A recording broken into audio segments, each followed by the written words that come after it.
자, 여러분들 오늘의 문제 시작합니다. 자, 우리 피곤하시죠? 기지개 한번 쭉 켤까요? 쭉 켜고. 저도 요즘에 이제 일이 많아가지고 많이 피곤한 상태인데 여러분들은요 저보다 더 피곤하실 것 같아요. 우리 한번 펴고 이제 들어갑니다. 국가배상법 5조. 여러분 국가배상 5조의 요건이 뭡니까? 공공의 영조물에 설치 관리 하자로 인해서 다른 사람에게 손해를 입혔어요. 그리고 영조물의 설치 관리 하자와 손해 사이에 인과관계가 있다면 그것도 국가나 지방자치단체가 물어줘야 돼요. 아시죠? 자, 그럼 이제 하나씩 들어볼게요. 그러면 여기서 이 5조에서 여기다 요건을 써보면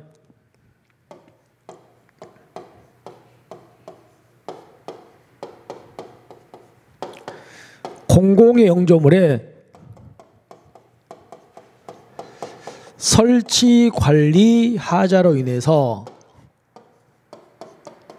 다른 사람에게 손해를 입혔다. 그리고 공무원의 공공의 영조물 설치 관리에서 타인 손해사에 상당 인과관계가 있으면 국가가 물어준다. 그럼 어디를 봐도 이 5조는 어디를 봐도 공무원의 고의 과실이라는 요건이 없어요. 그죠? 기억하십시오.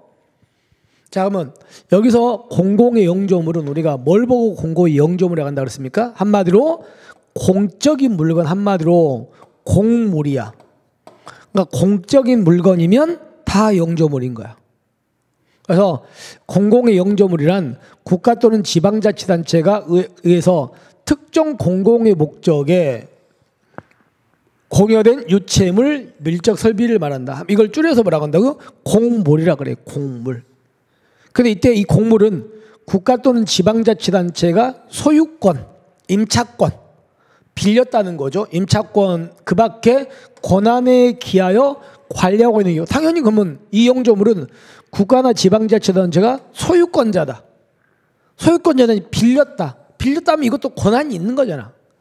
이래서 관리하고 있는 것만 들어간다고요. 그런 권한이 없이 그냥 사실상 관리하는 것도 영조물이라고요? 예, 사실상 관리하고 있는 것도 영조물이라는 거지. 사실상.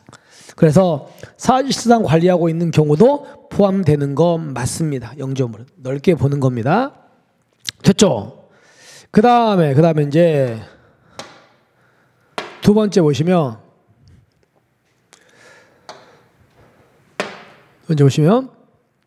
판례는 영조물의 결함, 아까 영조물의 결함이 설치관리 하자가 영조물 설치관리자의 관리행위에 미칠 수 없는 상황에 있는 경우는 하자를 인정할 수 없다고 보고 있습니다. 그러니까 영조물에서 설치관리 하자가 있어야 되잖아요.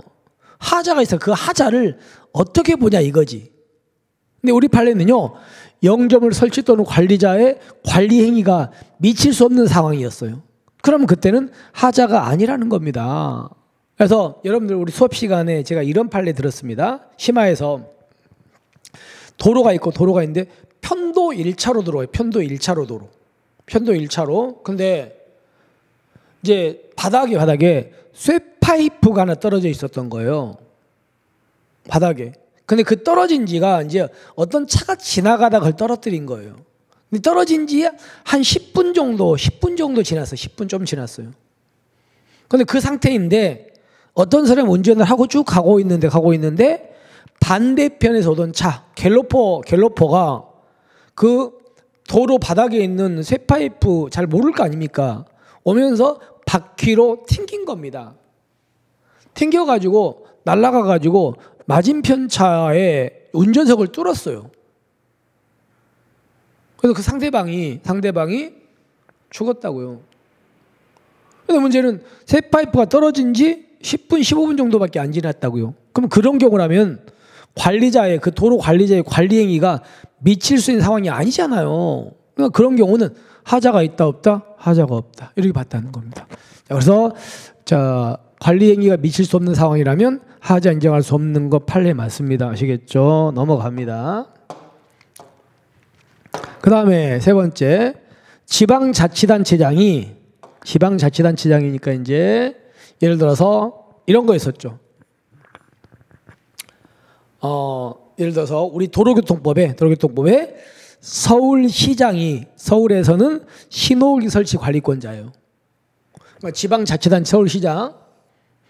근데 이거를 지방경찰청장, 뭐 지금은 이제 시도청으로 바뀌었지만 팔리니까 서울경찰청장한테 관리 권한이 위임됐습니다. 그럼 이거를 원래 지방자치단체 건데 이 지방경찰청장은 국가공무원이거든요. 국가공무원. 한마디로 지방자치단체가 국가공무원에게 이 설치 관리권 있죠? 설치해가지고 관리하는 권한을 맡긴 겁니다. 이걸 이 사람한테. 근데 이 교통신호기도 여러분들 공적인 물건 맞습니까? 맞잖아요. 근데 신호기 고장으로 교통사고 발생했다는 겁니다. 그럼 그때 누가 돈을 물어주냐 이거지. 우리가 국가배상법은 국가나 지방자치단체가 물어준다고 돼 있잖아요. 국가나 지방자치. 그럼 이 경우에 국가가 물어줄까 지방자치단체가 물어줄까 이 문제입니다. 근데 우리는 생각해 볼게요. 우리는 일반 국민들 피해 입은 사람이 이런 구조를 알아요, 몰라요? 모릅니다. 그러니까 피해를 입은 사람을 가장 두텁게 보호하는 건 지방자치단체든 국가공무원이니까 국가든 둘 다 물어주는 게 가장 피해자한테는 좋은 거 아닙니까? 그래서 우리 판례도 국가는 배상 책임을 지지 않는다. 국가도 배상 책임이 있다고 봤습니다. 그러니까 이걸 맡긴 지방자치단체나 이걸 행사한 이 국가공무원을 담당하는 국가도 둘 다 배상 책임이 있다고 보는 거예요. 그렇게 보는 거니까 국가도 책임이 있다는 거 보시면 되겠습니다. 넘어갑시다. 그 다음에 이제 가변차로에 설치된 2개의 신호등이 우리가 어떤 거냐면 가변차로라는 게 차로가 변한다는 얘기거든요. 변할 수 있는 거다. 이런 겁니다.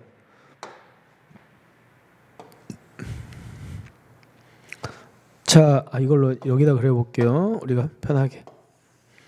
여기가 이렇게 도로가 있습니다. 도로가 있는데 여러분들 이쪽에 중앙선이 이렇게 그려져 있어요. 그리고 여기에 이렇게 뭐 차선이 있다고 합시다. 이렇게. 이쪽은 이렇게 오고 여기는 이렇게 가겠죠. 그죠? 근데 문제는 아침에 출근길은요. 여기가 꽉 막혀요. 출근길은 이렇게 가는 차들이 많으니까. 반대로 여기는 텅 빈다고 합시다.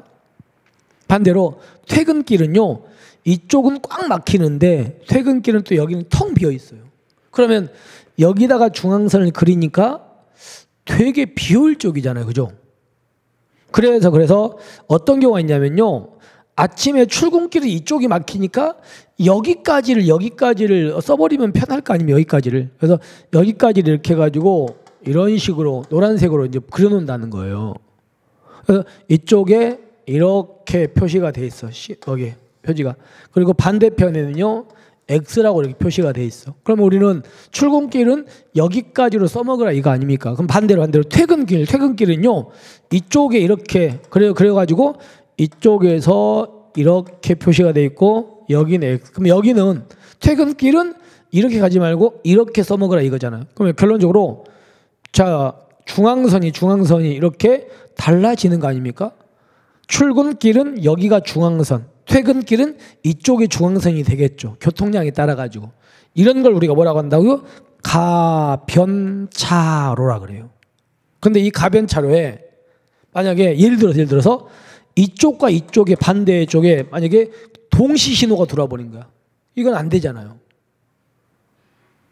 가변차로에 여기도 가고 이렇게 표시가 동시 표시되면 안 되는 거잖아요. 근데 이게 이런 표시가 들어와 가지고 여기서 사고가 나버렸다고 하는 거예요. 그런 경우에 국가가 이걸 배상해 줘야 되냐? 이게 문제가 되겠죠. 보세요. 가변차로에 설치된 이런 2개의 신호등이 서로 모순되는 신호가 들어와서 오작동이 됐었죠. 그래가지고 소대에 있었죠. 근데 문제는 그 고장이 현재의 기술 수준상 부득이하다는 사정. 여러분들 고장이 현재 기술 수준으로 부득이하다면요. 설치하지 마. 야, 왜 설치해 그랬으면 그것도 못하면서. 그러니까 설치했다는 것 자체가 뭡니까? 이건 잘못된 겁니다. 그러니까 당연히 이거는요, 영조물의 하자가 있는 겁니까? 없는 겁니까? 있는 겁니다. 아시겠죠? 자, 그래서 면책되는 것은 아니다. 맞는 지문 이렇게 됩니다. 자, 그래서 우리가 문제를 종합해 보면 지방자치단체가 설치하여 관할 시도경찰청장에게 관리권한이 위임된 교통신호기 고장으로 교통사고가 발생한 경우에 국가도 배상 책임이 있습니다. 당연히 지방자치단체도 당연히 있는 거고 더 나아가서 국가도 있는 거고 이렇게 되는 겁니다. 그래서 답은 3번 이렇게 됩니다. 자, 오늘의 문제 여기서 마무리하고요. 하고 우리는 내일 여러분들한테 이제 국가배상의 마지막 문제일 것 같아요. 예, 내일 이제 국가배상 마지막 문제를 여러분하고 같이 풀어보도록 하는 시간을 갖겠습니다. 자, 오늘 고생하셨고요. 우리는 내일 뵙겠습니다. 짱바.